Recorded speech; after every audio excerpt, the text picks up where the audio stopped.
Assalamualaikum warahmatullahi wabarakatuh. Alhamdulillahirabbil alamin. Allahumma shalli ala sayyidina Muhammad wa ala ali sayyidina Muhammad. Amma ba'du.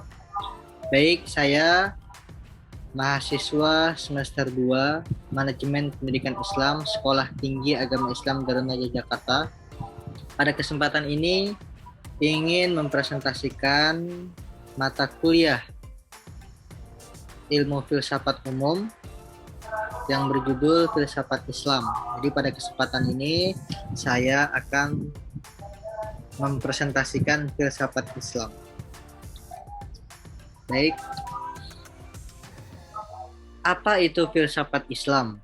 Sebelum kita membahas apa itu filsafat Islam, terlebih dahulu kita memahami apa itu filsafat. Pengertian filsafat secara umum adalah suatu pemikiran dan kajian kritis kepada kepercayaan dan sikap yang telah diangkat tinggi kebenarannya melalui pencarian dan analisis konsep dasar tentang bidang pemikiran seperti prinsip, keyakinan, konsep, dan sikap umum dari satu individu atau kelompok untuk membuat kebijaksanaan.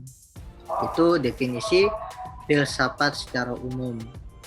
Jadi filsafat itu adalah suatu pemikiran dan kajian kritis kepada kepercayaan dan sikap yang telah diangkat tinggi kebenarannya melalui pencarian dan analisis konsep dasar tentang bidang pemikiran.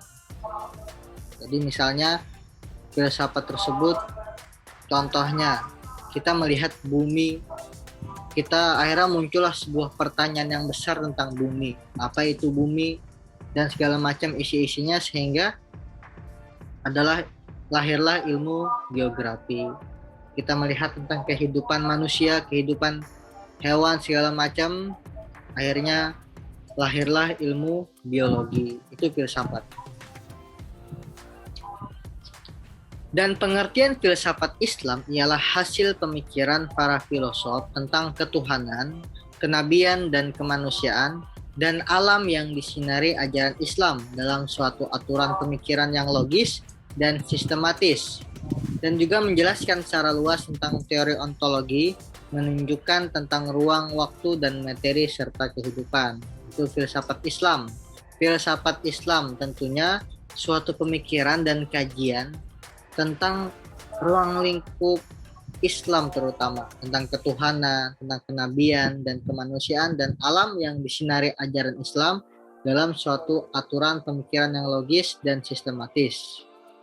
Itu filsafat Islam. Jadi filsafat Islam itu membahas tentang ilmu-ilmu yang ada dalam agama Islam.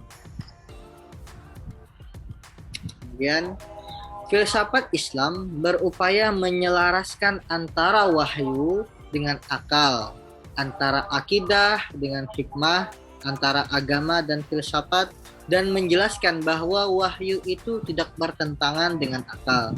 Dalam perkembangannya, filsafat Islam itu diperluas terhadap segala aspek ilmu-ilmu yang didapat dalam budaya pemikiran Islam, seperti ilmu kalam, usul fikih, tasawuf, dan ilmu fikir lainnya yang diciptakan oleh para pemikir Islam tersebut. Kenapa itu bisa tercipta?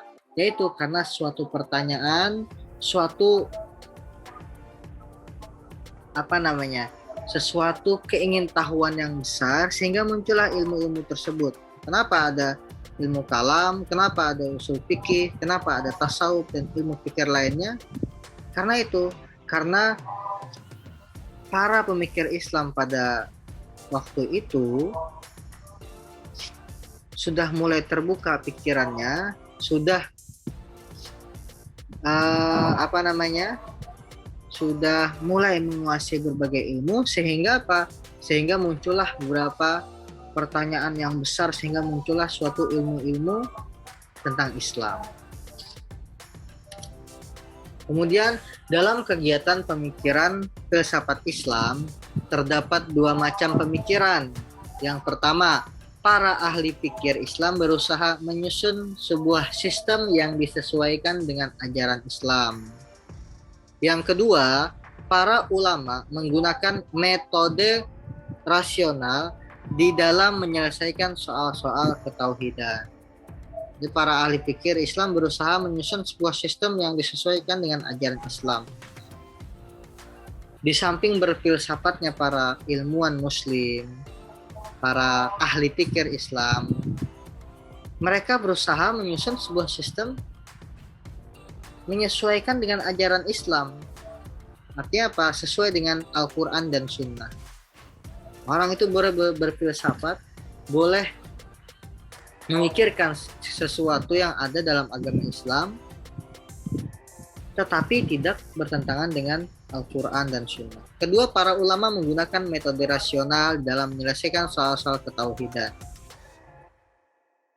Jadi para ulama juga menggunakan rasional, menggunakan akal dalam menyelesaikan soal-soal ketauhidan.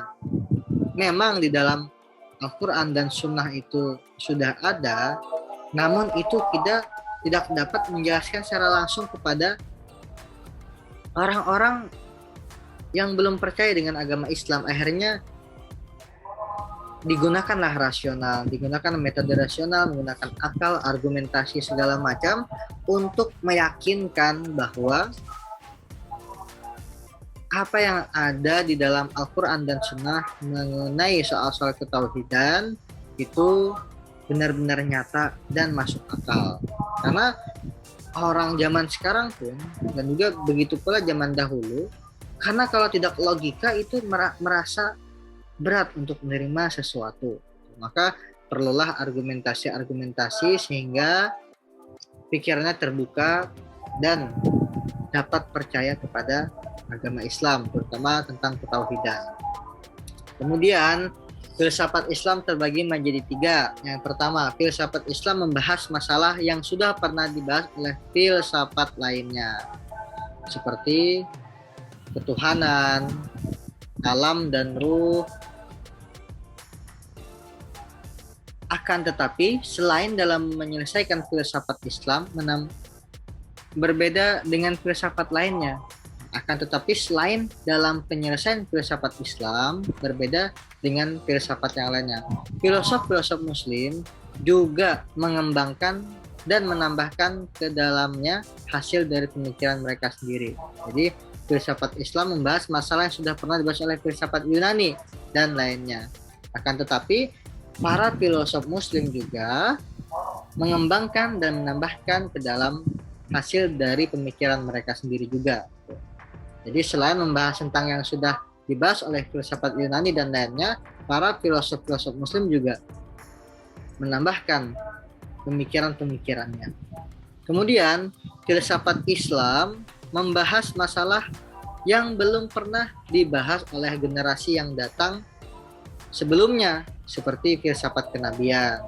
Jadi, filsafat Islam juga, para filosofi Islam, itu juga membahas apa yang belum pernah dibahas oleh generasi yang datang sebelumnya.